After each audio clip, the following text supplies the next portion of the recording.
To capture a specific part of the screen with Smart Select on Samsung Galaxy S24 Ultra, go to the screen where a part of it you like to capture. As the example, we will capture a part of the search result of the Google search. Remove your S Pen.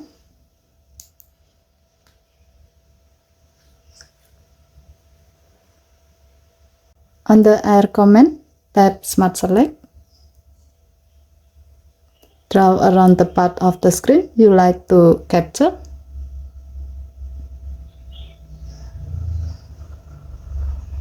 If needed, you can adjust the selected area by dragging one of the corners inward or outward.